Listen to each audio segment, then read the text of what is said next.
All right, welcome back to another episode of the Blasters and Blades podcast. So, hey, all you crazy sci-fi and fantasy fans, it's time for your daily dose of shenanigans over here at the Blasters and Blades podcast. Just three nerdy veterans geeking out over our science fiction passions and fantastical fantasies, a place where magic is king, the sky is the limit, and space is the place, and Cisca dances to my intro. So, without further ado, we're going to You're just now noticing. I was trying to be professional. You know, we do that sometimes around here. Not very often, but professional generally means if we're sober for the show. So that's a start. I'm sober. See, there you go. We're already winning, right, John? Already winning. So we've got as our special guest the retired Colonel Jonathan Brazee of the United States Marine Corps. So could you tell us a little bit about yourself? Well, like you said, I'm Jonathan Brazee. I'm a retired Marine Colonel. I'm a full-time writer right now. I'm living in Colorado Springs with my wife, Kiwi, and two-year-old twin girls. Just before this, one of them was crying for me to come up and give her bath. So I want you to know that you are making her crying right now. It builds character. That's I'm what going to blame you for that. But my writing, character. I've got about 75 titles right now. Mostly military science fiction. I'm kind of known best for my United Federation Marine Corps series, and at the moment, I'm number 5 on the Amazon's Amazon store's free list for Recruit, which is the first book in that series. And I'm also my last books were the 2 books I've done with Jeff Cheney, the Sentence to War and Children of Angels, and those are both. Well, I think they just fell out of the top 300 this afternoon. All right. And the next part of the introduction, dear listener. So what did you do in the Marine Corps? What was your... Infantry. Okay. Well, then happy 0331 day for our fellow... Well, I was an 03 too, and an 0321.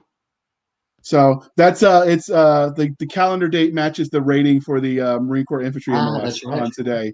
So it's sort of a thing for enlisted people. We don't have anything cool like that because there's no like 11B on a calendar date. I mean, I guess you could say like November is our month, I guess. No, I don't know. That's why being a medic is amazing because it's 68 whiskey. Now you know you why get to drink 60 of them. So that's why they're always drunk. Okay, they had to drink 68 of them. So the next part of the introduction, dear listener, is how we first met Jonathan. So I actually met him in 2018 at Vegas, and we were standing around the bar as you do in Vegas, and just talking. And before you knew it, we were like trading business cards, and his stuff sounded interesting. So I checked it out. It was the one about the fighter pilots that you did. I can't remember the name. Fire Ant. That was the one that was a Nebula Award finalist. Yeah, so I read that one and enjoyed it, and we sort of stayed in touch, and we try to have him on the podcast when appropriate. Although, as you heard, he's got a busy life with youngins, so sometimes scheduling with him can be a little bit tricky because we don't want his wife to murder him. We want more books. She's nice. She might give him food poisoning though. Well, so Doc, did you know of him before? Because I know you're big in the author set with the Dragon Con. I think I actually met you at LibertyCon. And it might have been. Yeah, so because it was pre-Dragon Con. I could tell because the size of the crowd was much smaller. Yeah, my first panel at Dragon Con, I saw the line outside, and I'm going, well, when are they going to let them in? And then I got into the room, and there were 300 people already sitting down in the room. Yes, the Dragon Con will do that. The one that is fun is when it's, even if you've been to Dragon Con and you go in and it's your first ballroom panel. Yeah. I went to my first ballroom panel in one of the 1,000+ person ballroom as a track director. And apparently I turned sheet white, and Con Ops was looking at my track second going, is she okay? And I'm like, I'm fine. I'm not on the panel. So that means moderate this. So it's the ballroom. That means dancing was involved, right? No. No. No. And I was like, I don't have to moderate this. And then the moderator showed up, and my moderator was just utterly exhausted and goes, can you moderate the panel? I'm like, Spoke too soon. Fate will do that to you. All right, now you get to ask him the most important question, one of your favorites. So, religion. Star Wars, Star Trek, or Firefly? I'm agnostic. Okay, is this a failure to commit? No, because I like.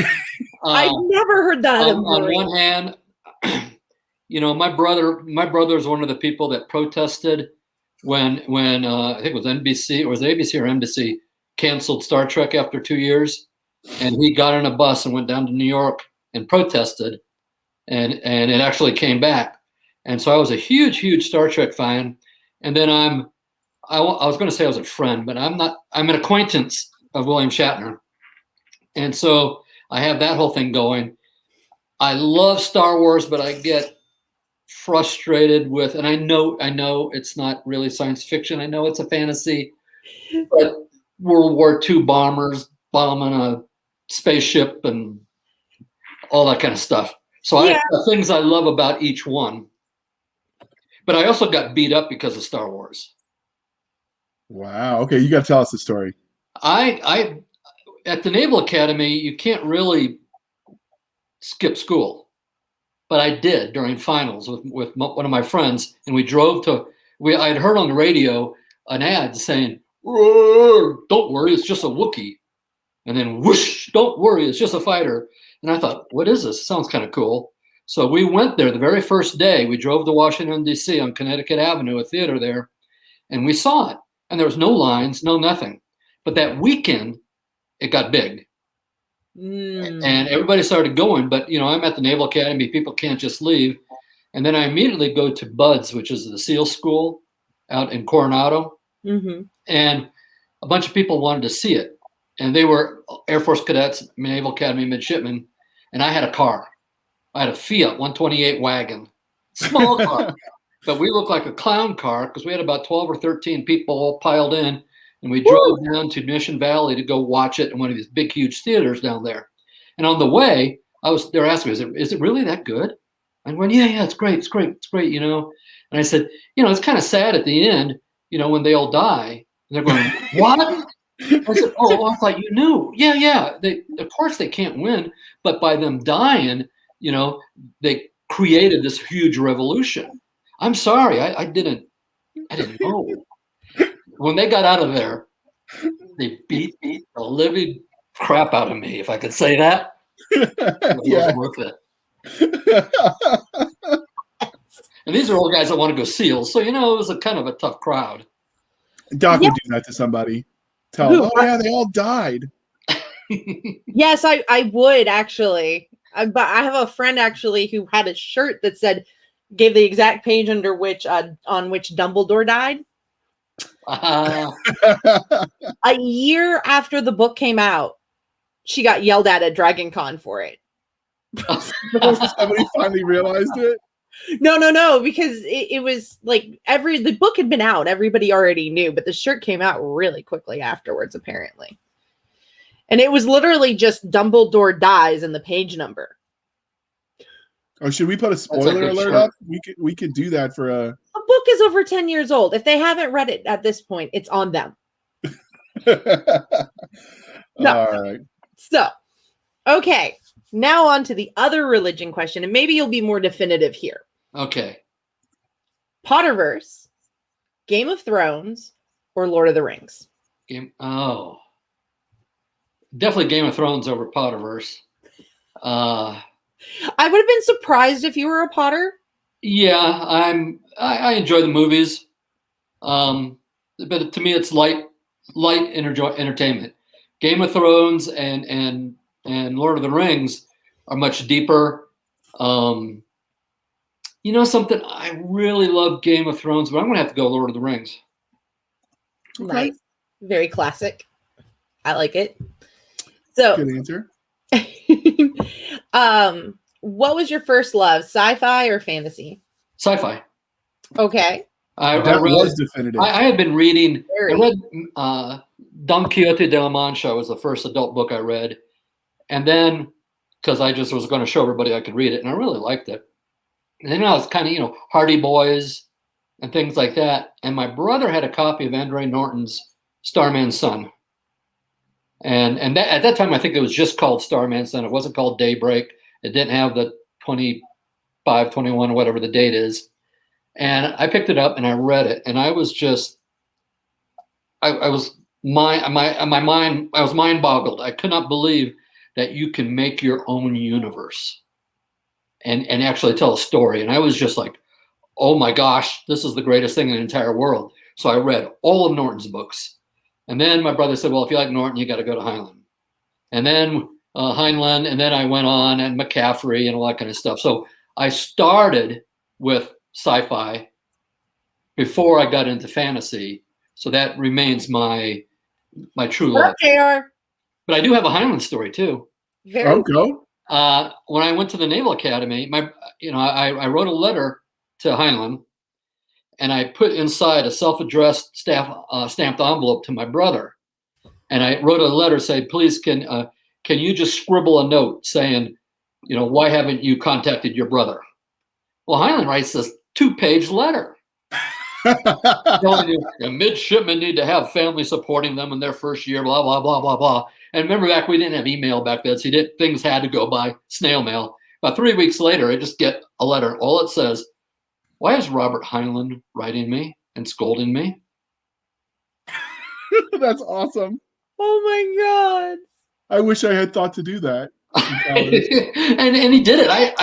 I tried to make it real easy. I expected him just, if anything, just scribble on a piece of paper. But no, he writes a 2-page letter. Please tell me your brother still has that letter. That would be awesome. I have wanted to murder my brother many times. Because after he moved to Colorado, he misplaced it. And when I found that out, I almost did murder him. That's the kind of stuff that needs to be in museums. That's yeah, you're right. That's the kind of cool interaction that, that should be written down. And it's just cool for him to do that. I mean, he doesn't know me from Adam. Yeah. And the world's got enough negativity, so it's always cool when you see the stars do the nice thing for the average guy, So, all right. That was an interesting story. Thank you for sharing that with us. I love to share I've got a lot of them. I love to share my stories. Well, you kind of also answered what you love about the genre, which is great. So JR, the next question is yours. All right. Well, then, since we've got time, because he already answered that one, how did you meet Shatner? Through the horse shows. Okay. I did horse showing when I was a captain out in Southern California, and they have horse shows that are just for your breed and just what you do. But then they have the open shows, the big open shows, which are everything. And he was a big he was a quarter horse and saddlebred guy, and I used to see him when before you go into the ring, you're sitting on your horse out waiting, and you're waiting to go in, and you just start chatting. Like any line. Yeah. Doesn't have a drill sergeant next to it. That's right. And when I met him, he was a really cool guy. I had heard, some of the reputation from back when he was younger. I didn't see any of that. So I thought he was just a real. We are cool all guy. allowed to grow and become hopefully better and deeper people as we do so. Yep. Lord knows the stupid stuff I've done. You've probably heard some of those. I did them at Yes, but we were smart enough, or at least technology wasn't advanced enough, that we didn't have cameras recording everything and throwing it up on the Forever box. Yeah. I was so lucky that Facebook was not a thing when I started going to Dragon Con. But MySpace was, and Tom was your friend. No. I had a MySpace page because somebody convinced me I needed it before I joined the Army to keep track of my friends, and I logged into it twice ever. And so no, MySpace was not a thing for me. Okay. Well, you told us already, Jonathan, what your first memory was of the science fiction. But what was your first memory of fantasy, of the fantasy as a genre? The Hobbit. The Hobbit? Was it the cartoon that came out, or was it the actual book? He was reading by that time. I don't know when the cartoon came out. I mean, I've seen it, but 84, 86? Yeah, I didn't even see it when it first came out. I saw it later, but no, I read The Hobbit, and then I went immediately into Lord of the Rings because I was so fascinated with The Hobbit. I have a feeling you're one of those readers who like picks up a book and goes, "Oh, I like this," and then reads everything from that person. Yeah, exactly. So did you read The Silmarillion? Yes, I did. And did you enjoy that as well? I know some fans get mixed Not as results on that well. one. Not as well. I'm curious But to I had see to do it because I love the others, and I'm yeah. gonna. And back then, even if I didn't like a book, I finished it. I didn't understand that you could quit a book until 10 years ago. That is the mentality that gets you far in the Marine Corps, not understanding you can quit. This is true. So the what do you think about the Amazon's got the more stories in the universe coming out with their Prime series? Amazon owns the rights to produce more stories in the. Yeah. It depends on what they do with it. I'm not going to judge. So you're waiting to see. She's so hardcore Barnes and Noble that Amazon leaves a dirty taste in her mouth. Okay, no. The dirty face that I'm making has nothing to do with Amazon and everything to do with the fact that I have with the exception of the one series, have been very disappointed when they make my book series that I love into a media property. And I understand the differences of storytelling that you have to do and stuff, which is really the one that I was not disappointed in is the Bidden, which is based off of Kelly Armstrong's book Bidden, actually, and her Women of the Other World series. Because the changes they made in it were very calculated, and almost all of them, with the exception of one character, were all very small and minute. And I really liked that. But most of the time when you take the property, the storytelling is so different. I saw that with The Man in the High Castle. Yeah. So that's what my face is about, is not the Amazon thing. Though it is really hard to like a company that says that whose CEO makes it their stated goal to destroy another company. It kind of strikes as hostile business. Yeah, but Amazon bought this house. That's why. So yeah, I don't know. It's definitely, markets evolve though, so we're all good. But I would love Amazon doing it. I would love to have anybody doing it. I would love to be wide and make as much money with everybody. Just as a philosophy, I would rather do that. But yeah, no. I got to put 2 little girls to college. Yeah, but the face was not about Amazon. Yeah. It was just about my lack of trust in people to produce things. Correct. All right. So you talked about, your first love with sci-fi and with fantasy, but how did that love of literature and the genre transition into you writing science fiction? I believe that was the first stuff you've written. Have you written any fantasy? No, I've written paranormal. That's adjacent. I've got I have a book called We're Rat. I read my first paranormal was Jack Williamson's Darker Than You Think.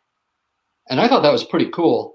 And it gets to the point now when I'm driving at night in the rain that I'm thinking about, here's one of those nexus in time that you can shift into being a werewolf. And I do that when I'm driving, the family's asleep or whatever. And here I am thinking about, okay, I forget exactly how we said it, but when stress comes up and things can happen, probabilities, that's when you can slide in and become a werewolf. And so I've been a lycanthrope since then. And I wrote a book called We're Rat, where when you get through puberty, that's when you become a weir, but you don't know what you are. And my MC was a throwback to becoming a rat, and no laws of physics, of conservation of mass or anything like that. And then I wrote 3 books, which I love, which are my Werewolf of Marines. I would consider that still Mill SF. So it is Mill. And my wares are actually more science than fantasy. But okay, I can see that. Now, they may be bunk, but there's all scientific reasons on why the moon helps and why silver and all that kind of stuff. So I try to make it very scientific. So yeah, I would say it's more SF than. So how did that love of the genre transition into you writing the sci-fi? Because we're here to talk about one of your sci-fi properties, so we'll go with there for the duration. But how did that love of reading science fiction? I wrote back in 1970. Geez, it must have been 1978. I wrote a story called Secession, which was sci-fi, and I knew nothing about publishing, so I just sent it off to a magazine, and it got published. And I thought, well, this is easy, and yeah, well, really, but then as a Marine, I was writing more military, nonfiction, politics, nuclear proliferation. From when I got my PhD, it was on the environmental aspects of the tuna industry. So I was always writing fiction, and I never thought that I could actually write. I mean, nonfiction. I never thought that I could actually write fiction. But then, when I was in Iraq in 2006, you got extra time. If you're not on duty, what are you going to do? And you don't have that many books. We didn't have Kindles. So I wrote a novel, and I didn't do anything with it until I think 2009. It wasn't a sci-fi. They said write what you know, so I wrote a military fiction. It's about a takeover of the U.S. Embassy in New Delhi, and about 2009, I said, I should get some copies of this. So I went to iUniverse, and I said, I want 20 copies. What's it going to cost me? They said $470. Well, I gave them $470, got my 20 copies, gave them to my mother, my brother, especially my brother, who probably instilled the love of reading to me. And then they actually put it on Amazon, I guess, for $19.95 or $19.99 for a 50,000 word story. But over the next 3-4 years, I made $98. Nice. So I'm only down 372. And then in 2012, I was at the lounge, the United Lounge at LAX, and I saw a guy with a Kindle. Wow, that's a Kindle. Can I see it? All this stuff. Yeah, I got a book on Kindle. And he looks me up and goes, no, you don't. Oh, yeah, I do. So I get home and I call up iUniverse and I said, well, what happened? And they said, well, you had to pay us another $70 for that. What? Yeah, that's what they were doing. And at that point, I kind of heard about self-publishing.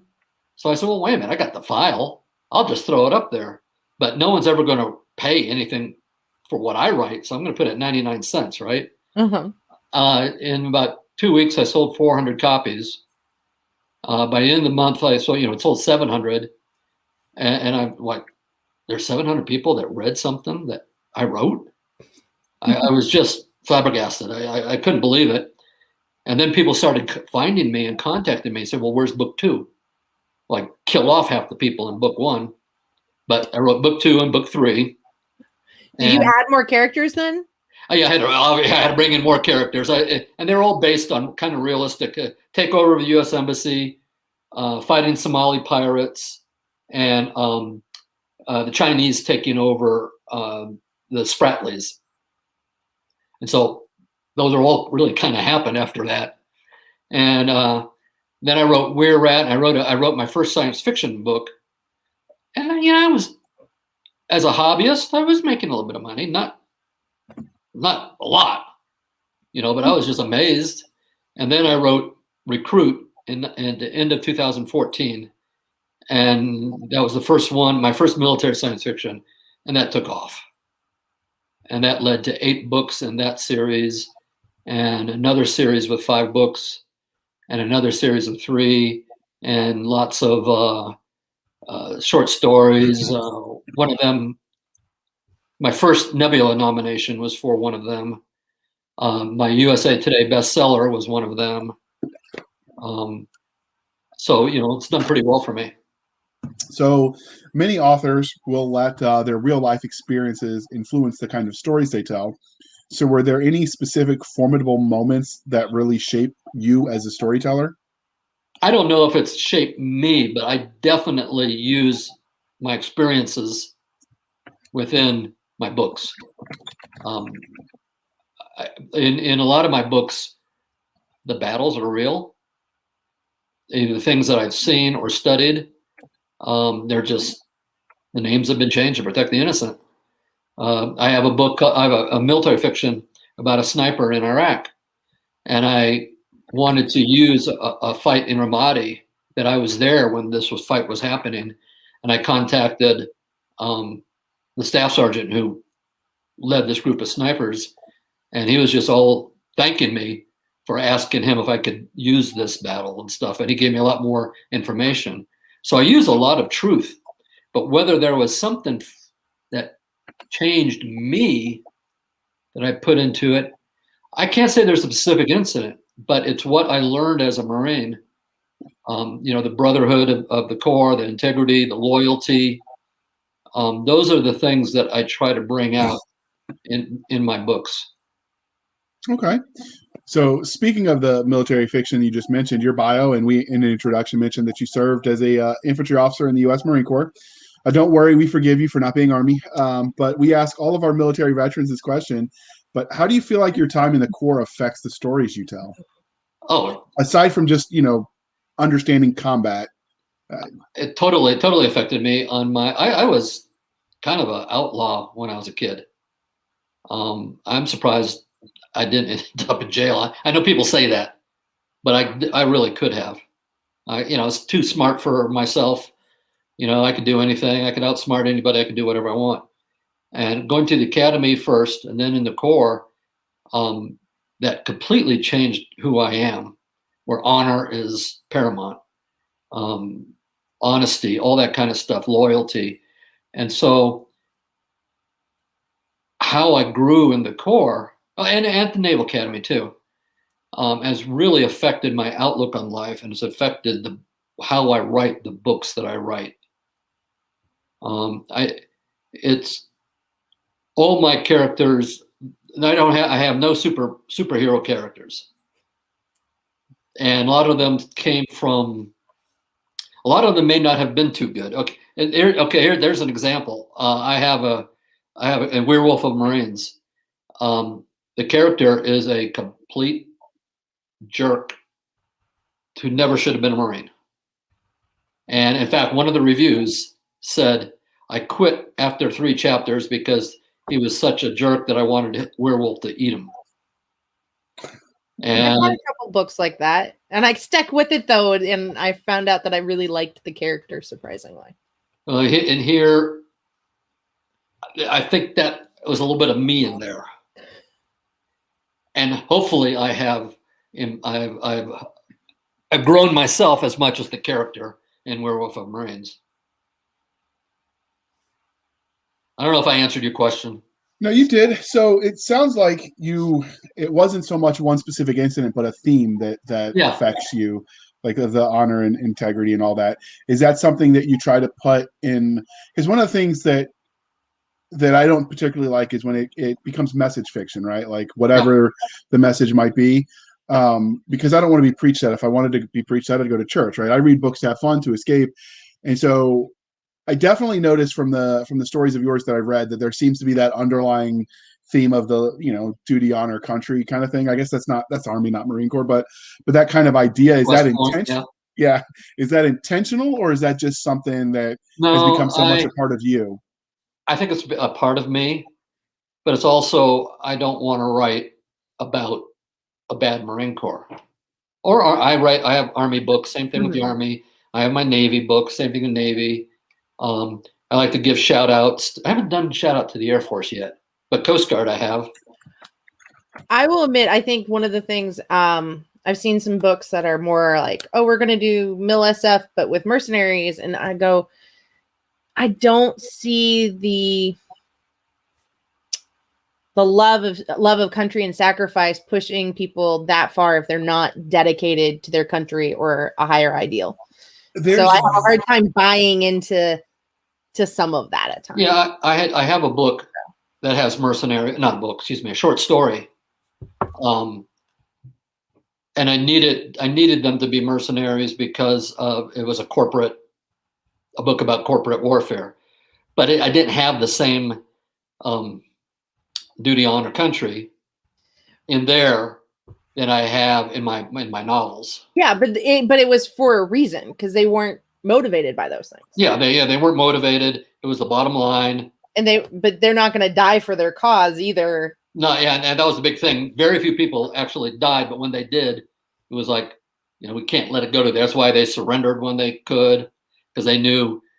Yeah. And it's all being, it's also an entertainment, like the Roman gladiator type stuff.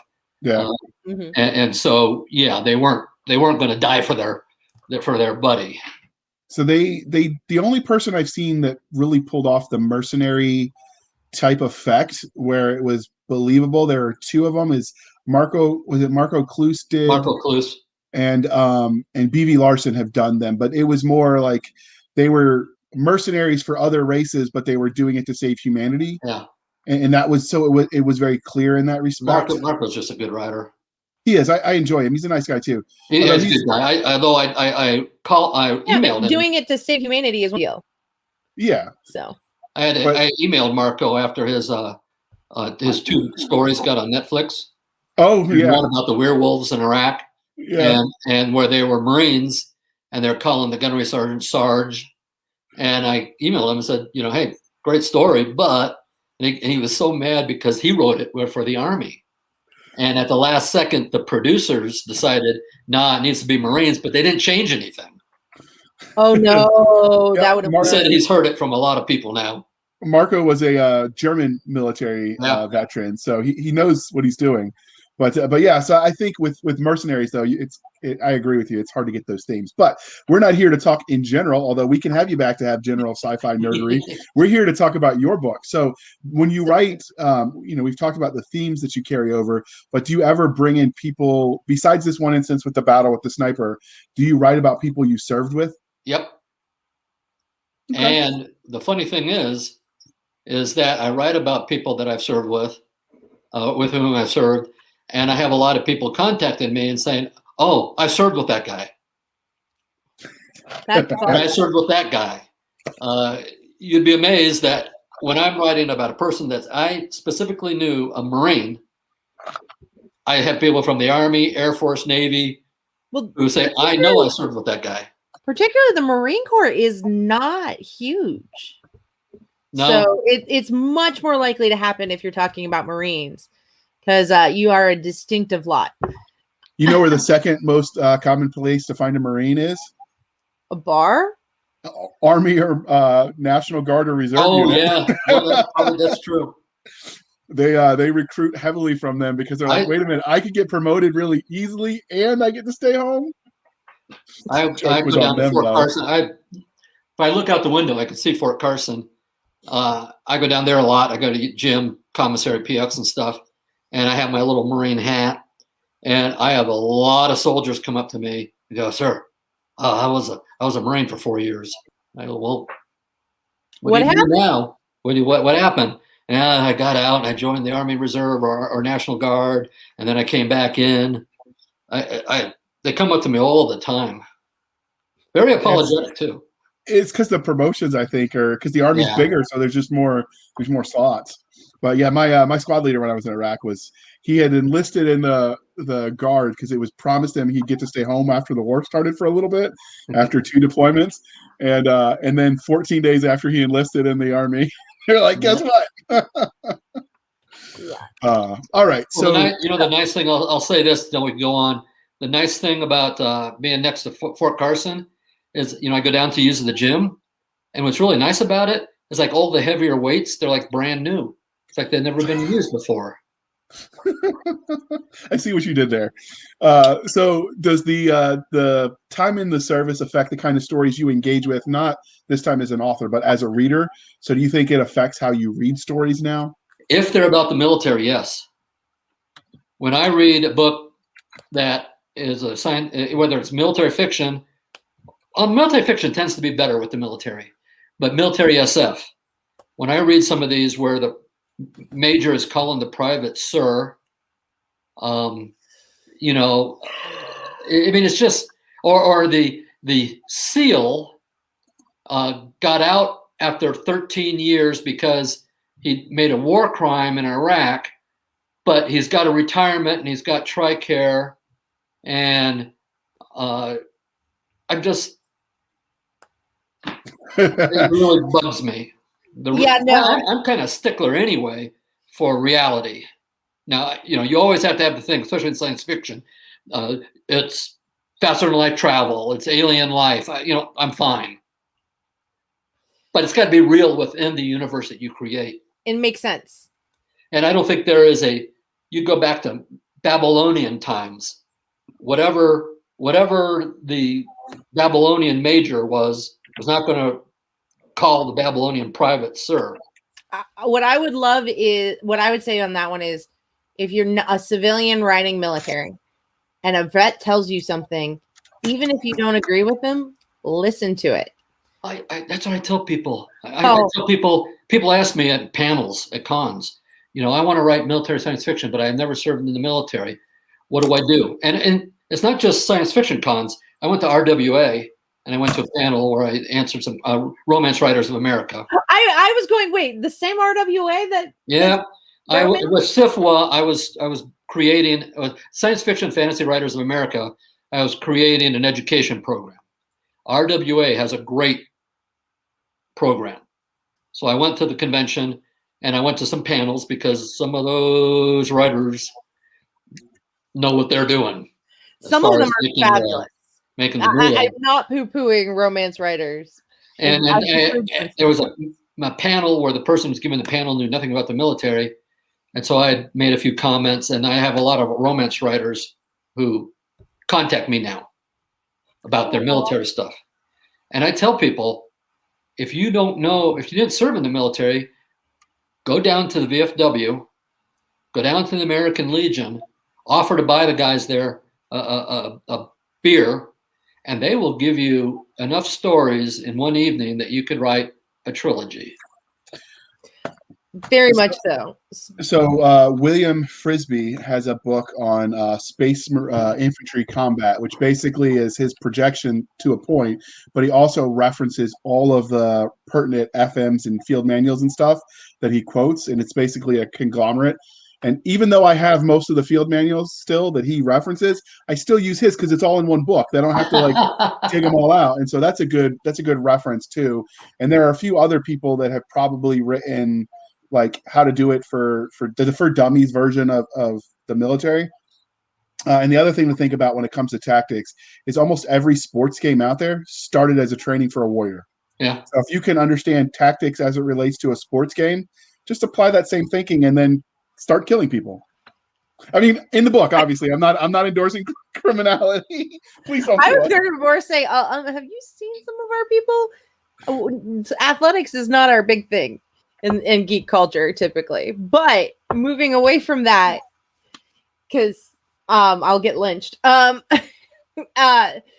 you had any neat fan art happen for you, or? I had a guy who wrote a song. Oh, that's new. And he sent it to me, and it was really cool. I mean, he goes, I wrote this song, and can I send it to you?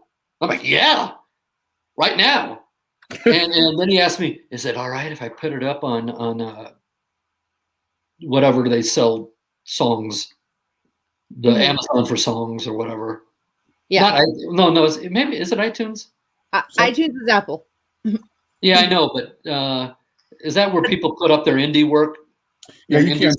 There's several of them, but iTunes is one of them. Okay, well, it might have been iTunes. It might have been another one, but yeah, it was pretty cool. That's awesome. Art, I'm waiting for the art. Please, somebody. Have you found a cosplay yet? No, I am dying to find that. I go around looking at Dragon Con, going, please. Are you? No, I don't think so. Well, yeah, Dragon Con has a lot of cosplays. So hopefully this year, because we have a show. Yeah, I'll be a pro. I got my pro thing for Dragon Con. And that'll be fun. Have you had anyone ask you for an autograph out in public away from a convention or a regular book signing? Yes. I think only once. It was at a paintball, national paintball competition in Las Vegas. Okay. It was at the park that was near my house, and I was taking the girls. They were 8 months old or something. Taking them out, and I see all this stuff going on. So I went down there, and I had a shirt that actually said "recruit." It was my shirt. It was the cover of my book. Mm-hmm. I've got two shirts like that. And I happen to be wearing this one, and some guy goes over and says, "Oh, that's a great book. I really loved it." And I went, "Yeah, that's me." He was like, "That's you?" He thought I just bought it somewhere. And so he didn't have a book for me to autograph. So I had to autograph his shirt, his cool. Paintball shirt, which he probably just went out and got splattered right after that. That's still cool, though. It's still cool, though. So, but that wasn't the first time anybody ever approached me in the wild.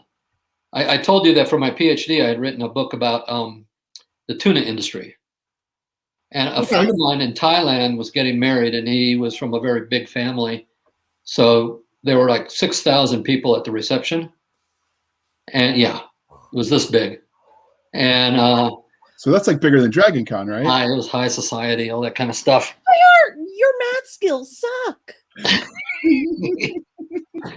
But I went to, your math skills do suck for that.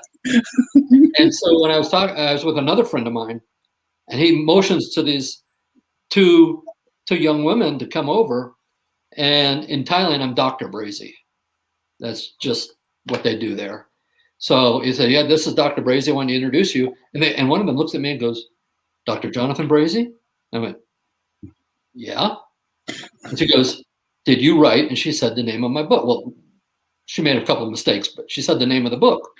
And I'm like, "You got to be kidding me." Well, it turns out she works for the Thai government in the tuna industry, for regulating the tuna industry. And they had used my book as part of their stuff. So here I am in Thailand at a wedding, and somebody had actually read a nonfiction book of which there were only 500 copies printed. I mean, it's a big book, and it costs like it costs almost $200 to buy it. Whew. I hope that was the first time anybody's ever approached me in the wild. It's cool. So, what would you say? Have you ever spotted somebody reading one of your books in the wild? No, I'm dying to do that. I would hug them and adopt them and everything else. Aww. I did not quite as good and I'm not as odd at WorldCon in Spokane. It might have been. I think it must have been WorldCon in Spokane. I was manning the SIFWA booth, right? They have a booth to give out brochures, and they said that you can bring a couple books and put it out there while you're in the booth. And for Recruit, I had somebody that gave me not a very good review. Ooh. And said that I probably have never been on a date and things like that. The first book is very male centric because that's what the society is. But over the course of the arc, our hero understands that his wife is 10 times more capable than he is, and so on and so forth. So by the end, his daughter actually becomes a Marine. But anyway, he read this first book and said, I probably never had a date. I'm probably living at home. And this girl comes by, this young woman, maybe 20 years old, and she's walking by and she's kind of looking, walking by, you look at the things, and she sees the book, looks up, sees my name tag, looks down, sees the book, looks up, sees my name tag, and she goes, "That review was wrong." And I'm like, "Oh my God, did you read book 2? She goes, "No, not yet." I go, "Here."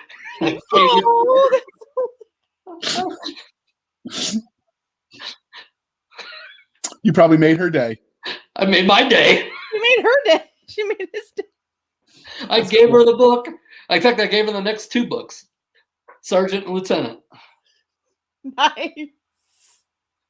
All right. So was that the funniest interaction that you've had with the fan, or do you have? Oh have yeah, yeah. I think that would be really hard to top. Yeah, I would think so too. Well, normally at this point in the interview, we'd be asking you what you've written, but you already gave us the rundown at the introduction. So we're going to save time and jump right into talking about the novel we're here to talk about. So we wanted to talk about Sentenced to War, which you co-wrote with Jonathan. With I'm Jeff Jonathan. Chaney. You're Jonathan. I had these written when we thought he was going to be here, and I read it. For the record, in the chat, he is going, remember, this one's Jonathan. Right, because I was trying to go through it. I see my name there written. Yeah, that's Well, when I bring the document up to read the question on the Word, I've got them minimized, so you're covered because of the way. Anyway, so we wanted to talk about Sentenced to War, which you co-wrote with Jay and Jeff Chaney. So how did the idea for the series come about? Was it psychedelics, Ouija board, overindulging in expired MREs? That might have been it. Jeff came over to me. I had given him a ride at 20 Books, and we had just chatted a little bit because I lived in Vegas at the time, and he didn't live in Vegas. And then, geez, how did it start? He just asked me. He got me up on Facebook and started asking and saying, hey, have you ever thought about doing a co-writing? And I have co-written 3 times. They haven't performed as good as my own books. But I wanted to give it a shot because a lot of people are doing it, being successful doing it. And he's sitting there talking to me saying that this is how he does it. This is what he likes to do. And I thought about it and I said, maybe I should give it one more chance. And if it works, great. If it doesn't, hey, lesson learned. And so we did it all online. And we started chatting about what we might want to do. And the basic idea I came up with. And then he said, well, why don't you add this? And why don't why don't you do that? And so we kind of outlined the first book. I wrote it, then, the base book, and sent it on up, and his editors looked at it. I probably had a few more curse words and I don't have a lot of F words in my books, but more than his books have. And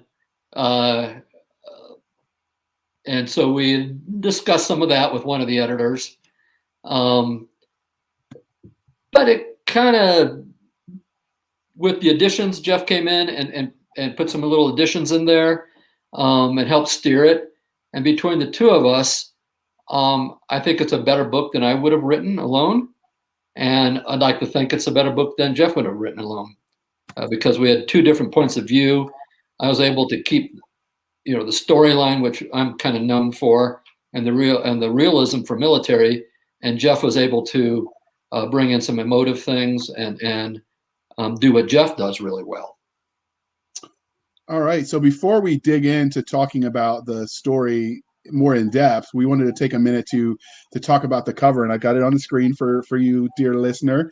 And if you're listening only and not watching it on YouTube, then it's Sentenced to War by Jay and Chaney and Jonathan Brazee, and you can look it up on Amazon and click that buy button too while you're at it.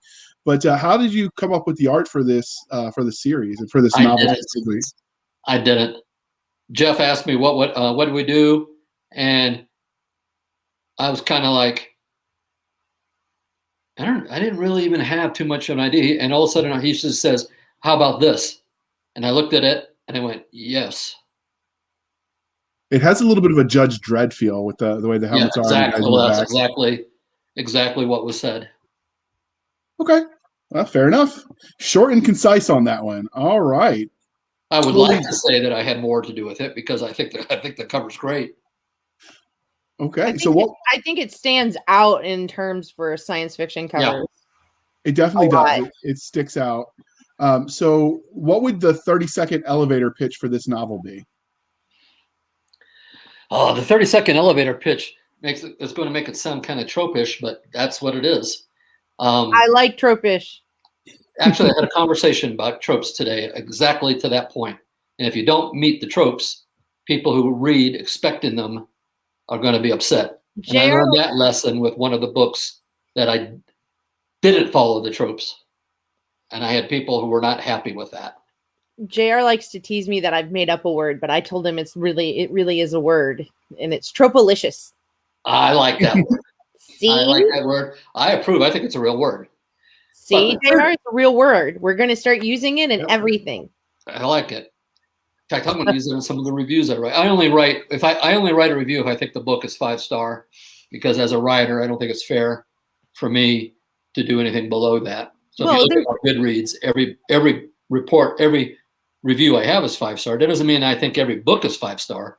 It's just I didn't write those. Well, there's so much negativity, we don't need to add to it, really. Yeah.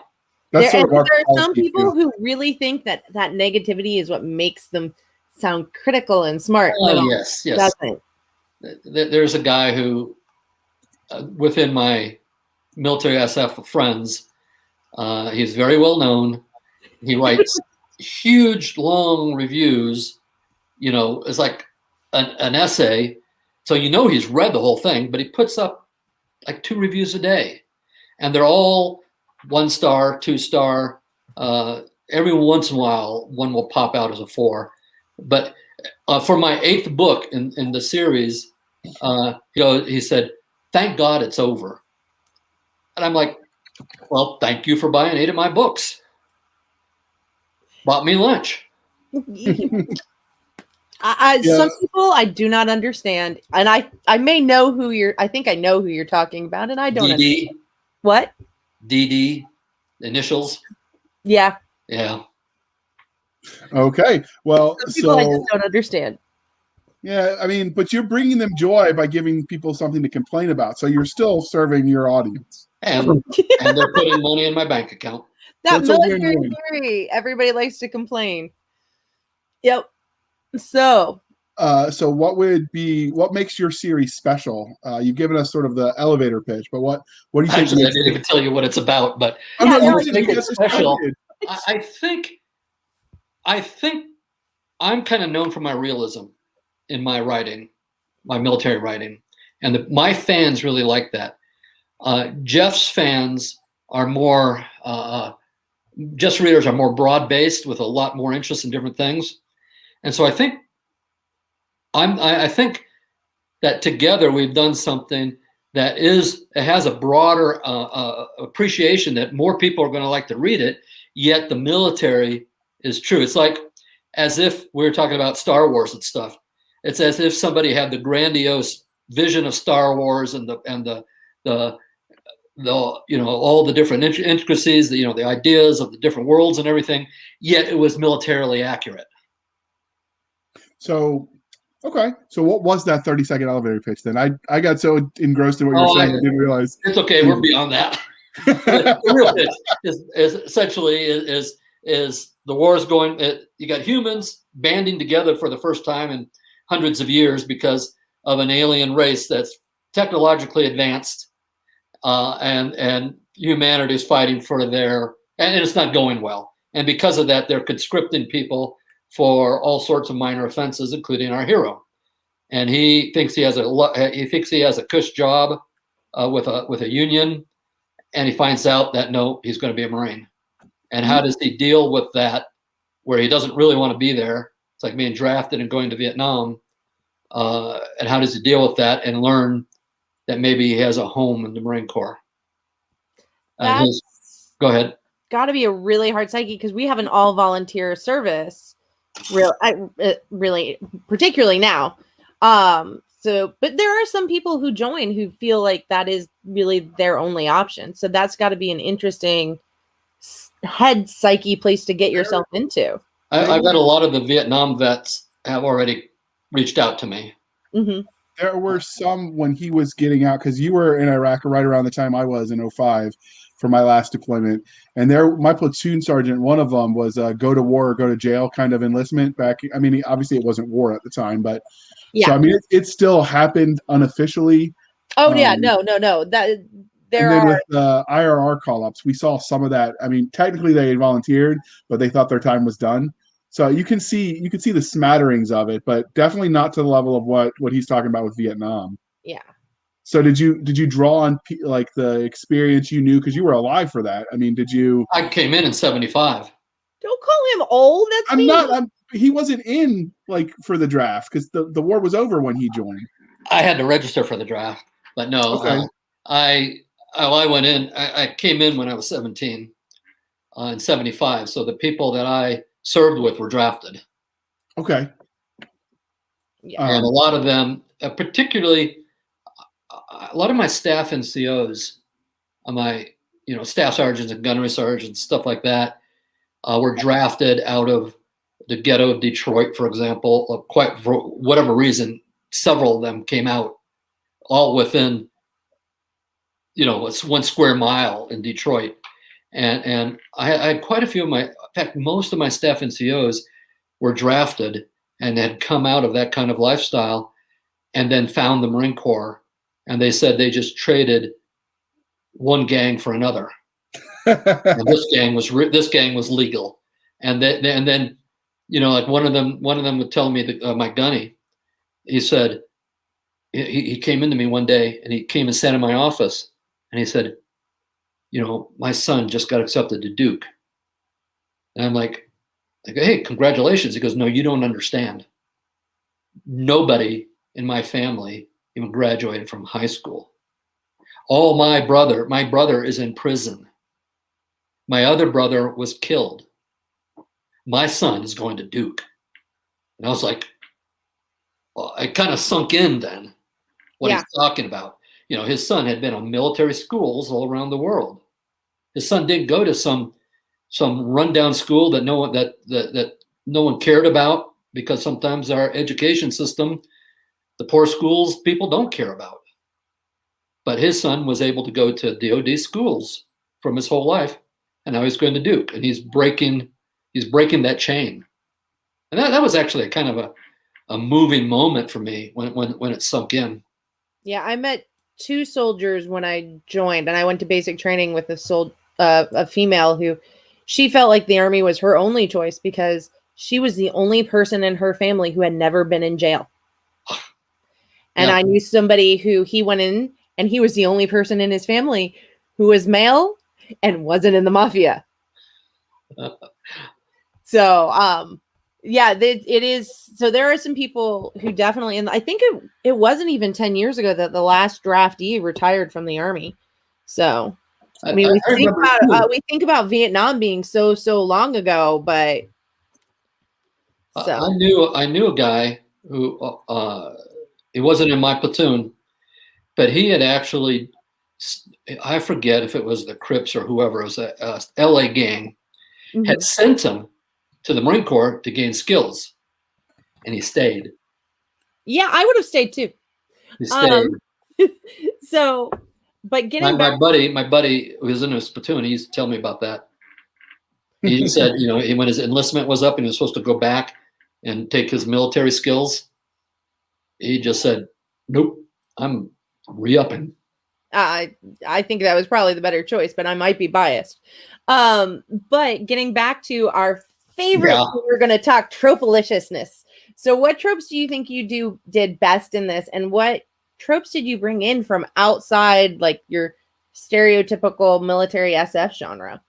Because it sounds like you probably brought in a couple of tropes from like the true crime genre.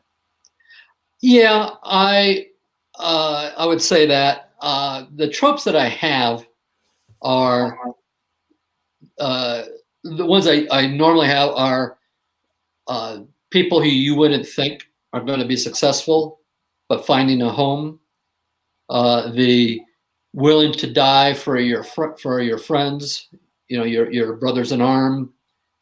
I tend to have, although not, I refuse to do that for my novel Integration, which is one of the ones I'm most proud of.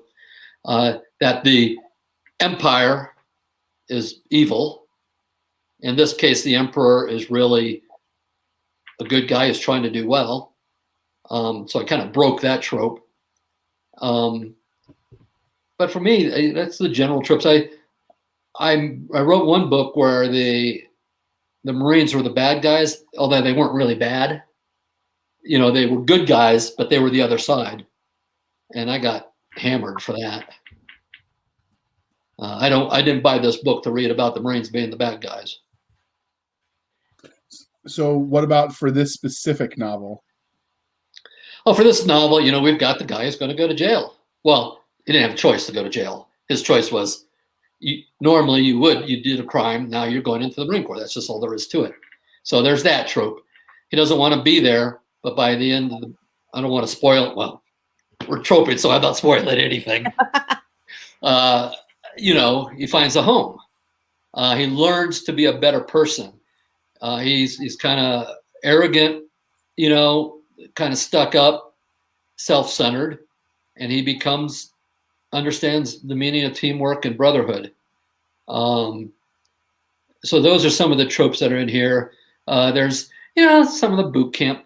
Actually, no, the boot camp tropes aren't nearly the same as in Recruit. I have a different kind of boot camp. He's expecting some of the tropes, but they don't happen.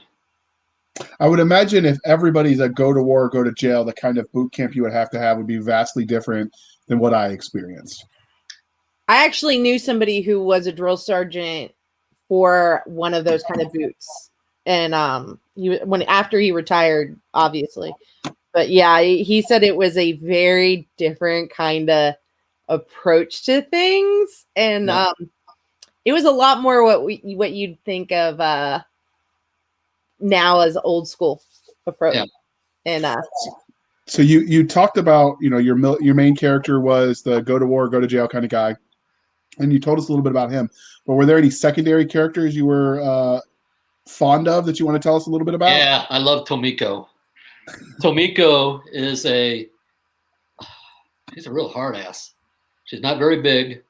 Got a chip on her shoulder, and the MC doesn't curse a lot. Tomiko does.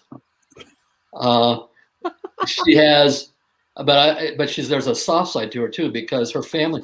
Our hero has a good family life. They support him. He's got a stepdad who's not a mean stepdad. He's a loving guy who you know, supported the kids growing up. He's a really good guy, in fact. Those are some of the things I like to turn on their head a little bit from what a lot of times you read. So he's got a really good family life, but Tomiko doesn't, and she kind of gets wistful sometimes when she sees our Reverend Rev, is his nickname. I like Tomiko a lot. I like Husman. Hussein is his real name.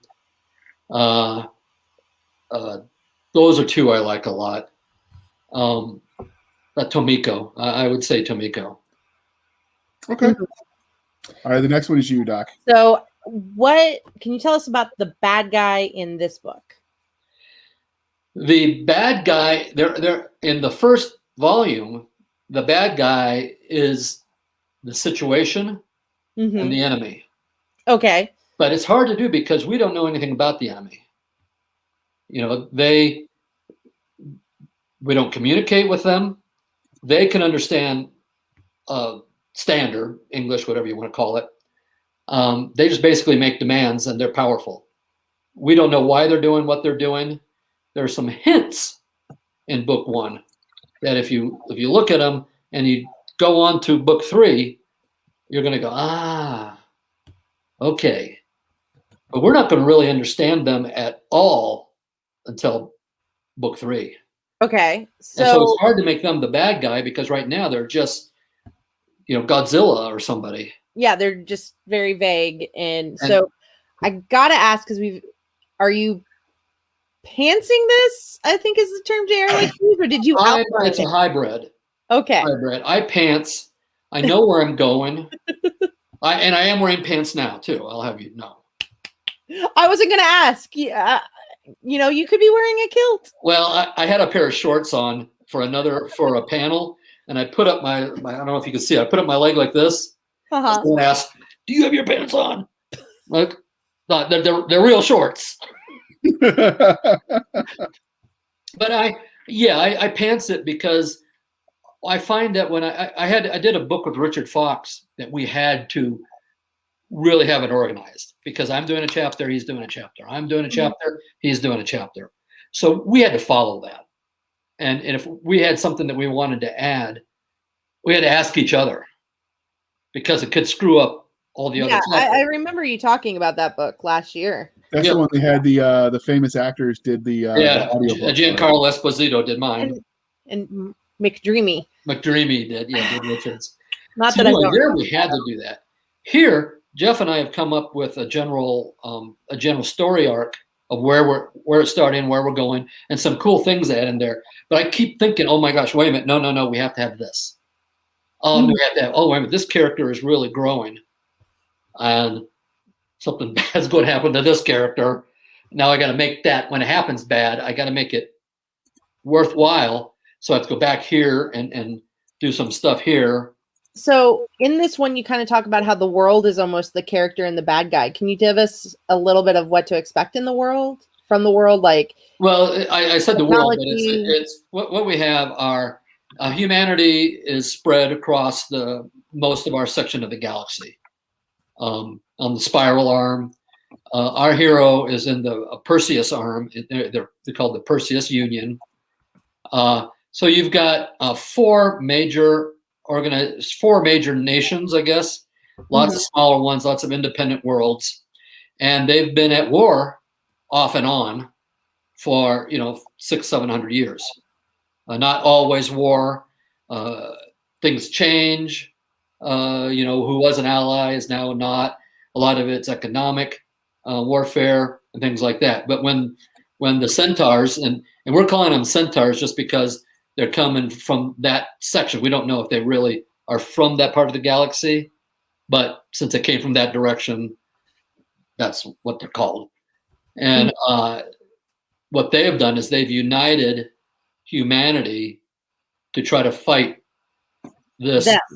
Yeah, but there's also still these rivalries, and if they think if humanity thinks they're gonna survive, then they want to be positioned so that they're in a position of authority afterwards. Yeah. So they're cooperating, and that goes a little bit more into book 2, which is already out. You see a lot more of that maneuvering. And of course, our hero thinks that's BS because, he's fought with some of these other people from these other countries, nations, or whatever you want to call them. Okay. Now, if your characters were to meet you in a back alley and they knew who you were, how screwed would you be? If they only read the first book of themselves, I might be screwed. If they get to the end, those that are still alive, I think they would shake my hand. Okay. But and the rest of them are just going to haunt him because he killed them. If you did make it, there are a couple that I have cried before when I've lost characters. I can understand that. More than once. But if everybody makes it, then it's a circle of time. So, every year at the anniversary of her last book, that final battle, J.K. Rowling sends an apology for one of the characters she killed. I've read some of Brazee's stuff. If he was going to do that, he'd have to just list by the regiment for his apologies, or he'd never get through them all. No, that's okay. By the regiment is still at least better. I mean, Ringo would have to do it by the continent or planet. I did a panel with Ringo at Dragon Con that I couldn't stop laughing through the whole panel. He's a funny dude. So, oh my gosh, it was so funny. I don't even know what the panel was supposed to be about, but we had three military guys, and it just got to be telling stories. I think I know which panel that one was. So this is the question where we dive in to see how the sausage was made. So were there any cool scenes that you wrote, because you said you wrote the first draft, that got cut that you still really liked and you might use later, or no anything like that? No, they all made it. Okay.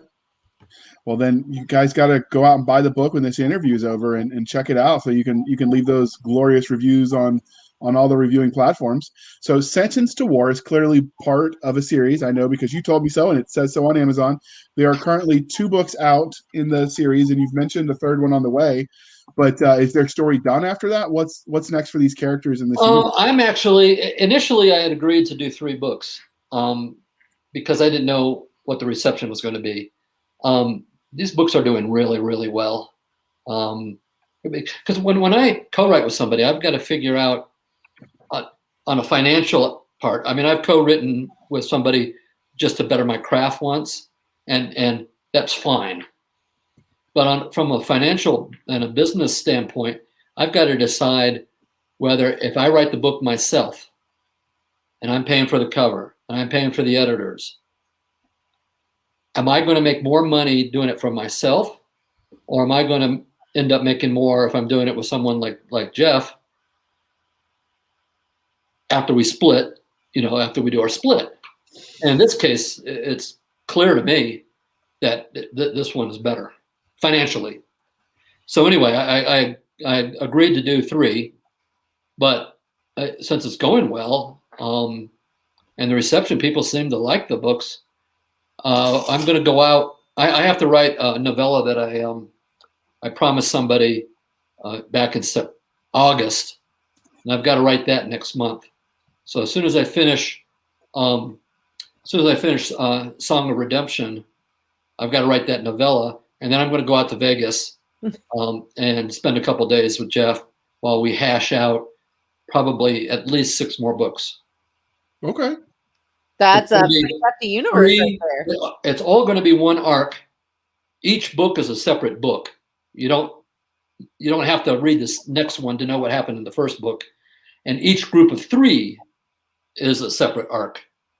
So we've got 9 individual arcs. You're using the Blackie method. Which is actually.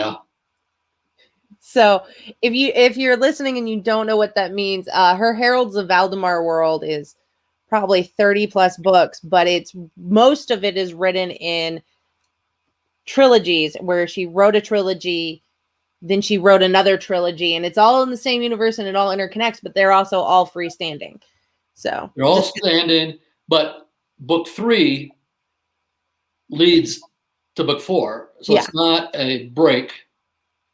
It's not a break, but it is this arc. Really great. This arc is our bad guys are for these 3 are not the same bad guys for the next 3. Mm-hmm. Okay. They aren't going to be the same bad guys as in the 7, 8, 9. Keeps it from. And after that, it just sort of depends on what we feel like and what the readers feel like. So, if they're loving it as much as they're loving these 2, heck, and my girls go to Harvard. So what of all the technology that you guys created for this would you want to keep for reals and bring into real life? The augments. And would you abuse it? Yep. Okay. JR wants to know how. I can tell already.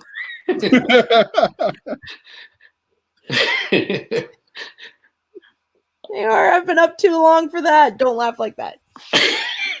Well, all right, he's a married man, and we'll leave it at that. Yeah. All right, so we'll move on. There. All right. So, Cisca, you get to ask him your favoriteest question before we wrap this up about the aliens. Yay! So, when you go about creating your aliens for this universe, did you let nature inspire you? Did they come out whole cloth? Did you just haven't gotten to deciding on what they look like yet? So you don't. These ones, they have been seen. Okay. Normally, they're in armored, different kinds of armored. A cross between, some of them are like tanks, some of them are more like a kind of mech, but we've never seen, because they self-destruct if they lose. Mm-hmm. So all we've been able to do is gather molecules and stuff like that. We have seen now a body, and they're an ancient race on the downhill. And that's about all I want to say about them in particular, because don't give away any spoilers. Yeah, part of it is we don't know what's motivating them yet and why they are doing it. And so this was probably whole cloth. My other aliens, more nature, coming out of nature. I try to be, and I try to really think of the physiological, the science of physiology and all that kind of stuff with my aliens. And I think all my aliens have been enigmatic, at least initially. I love my aliens, not my first aliens. I love my second aliens in my UFMC, and they are sort of bird-like. And I did definitely look at nature for them. Yeah, I think this one, though, they're whole cloth. However, if you stick around long enough, and we get to, and I have for my alliance in that series, that was a amoeba, a giant amoeba, the Blob, the TV, that old 1950s science fiction, the one that kind of came over and blobbed everybody. That was just a giant protozoa. Okay. I wanted something that's not what I dislike when I'm reading is this. I'm going to really upset somebody here now. Is some of the Star Wars aliens. Now I know they're doing it because you got to be able to film it, and it's easy to put a mask on somebody and film that. Or a forehead ridge on Star Trek. Yeah, a forehead ridge on Star Trek. Now that's an alien. And I understand you're doing it for TV and movies. You have to do that. But if you're writing a book, you can make the alien different. I mean, Heinlein had the big bugs, the bugs fighting. Okay, that's different. I like that. Grossman had Dr. Blanket. Yep, I like that stuff. I don't want to see. I read a horrible. Well, I won't say the name of the book. I read a book that I really disliked. And in this book, the author thought that he was being clever when basically everybody is basically humanoid, except that the males of one of the other species were really the females. They look completely male, and the females who look completely human female were really the males. And so then you could all get in bed together with the aliens. And I'm like, oh, and they all do this. Every alien in the universe does thumbs up. And I'm just like, come on, you're not making a movie or TV show where you have a budget to think about. Back before all that CGI, you're writing something. Give me an alien. Fair enough. I like it when people get atypical. So like Jack Campbell, John Henry has used. A buddy of mine. U.S. Naval Academy grad, class 78. He's another one of the autism parents out there. So we've talked. So he used like a giant, essentially a teddy bear almost. Scott Bartlett has used a cow that was the alien race, and so I like it when they get creative on races you wouldn't think. And then see Crispin. In Recruit, the first alien is kind of like a teddy bear. But I just like it because it's not what you expect. Like, oh, it's a cute, cuddly teddy bear that's murderous. So, all right. So we've been on for an hour and 20 minutes ish, and if I don't shut up, Cisca's going to murder me because she's worked all day. So, is there anything you want to tell us about this series and the book One Sentence to War that we didn't ask before we wrap this up? No, I think we covered enough to hopefully pique a little bit of interest. It's like I said, it's on there, out there on Amazon. It's only on Amazon. It's not wide, but hopefully people will give it a shot. I know Jeff at one point had talked about taking his paperbacks wide. That was on his long-term plan because there's no reason not to. Yeah, I'm wide with my paperbacks too. I like anything that gets books people reading. Yeah, I went wide with Recruit, and that's why it's free.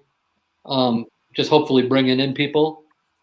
I'm wide with probably about 6 or 7 books. I'm wide. What about audiobooks? Any audiobooks coming out for this series? Yes, it's at the editors right now. And then outstanding. the second book has been done.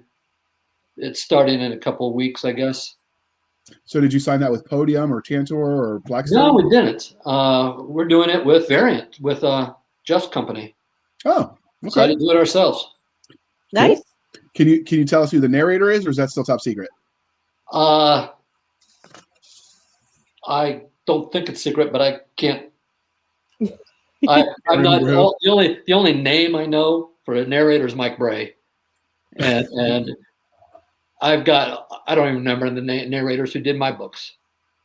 Well, Okay. Giancarlo Esposito. Okay, I remember that one. Because you were really psyched about that. Yeah, I sure was. All right. Well, before we let you go, can you, Jonathan Brazee, can you tell our listeners and viewers how they can find you? Well, if they go to Colorado Springs and come down my drive, online, you can look up jonathanbrazee.com. Well, there's my name right there. That's my website. I'm also on Facebook with a regular Facebook and my author Facebook. And it's probably the best way. All right. And we'll put all of those in the show notes. And please don't go to his driveway unannounced. His wife might be really, really mad at him. And again, we don't want her to murder him because we want him to finish this series. Because, we've got priority. I mean, we care about your health too, but we've got priority. Thank you. Yes. So you can find us on our website, which is anchor.fm/blasters tack and tack blades, anchor.fm/blasters tack and tack blades. You can find us on Twitter at twitter.com/SF_fantasy_show, Sierra Foxtrot _fantasy_show. You can email us at blastersandbladespodcast@gmail.com. Our Facebook group is facebook.com/Blasters and Blades podcast. And if you want to throw some credits in the tip jar, you could go to buymeacoffee.com/author J.R. Handley and just put in the comments it's for the podcast, and it'll get funneled right to funding us over here on StreamYards, because that ain't free. So, Cisca, can you bring us home? Okay, well, thank you for joining us on behalf of the donut-loving Nick Garber, J.R. Handley, and myself. I was doing really well, and then I breathed. Sorry, guys, it's been late. This was the Blasters and Blades podcast. We'll be back next week, same time, where we indulge our love of all things nerdy, geeky, things that go boom, and the just ADD that we do. Can I add one last thing? Sure. If anybody is interested, I've got 10 panels over the next 4 days for Northwest Con. Oh, wow. Northwest Con 43. So there's a lot of good panels. Go take a look. And if you want to see any of the other ones, you could look me up and you'll see all my panels. Wonderful.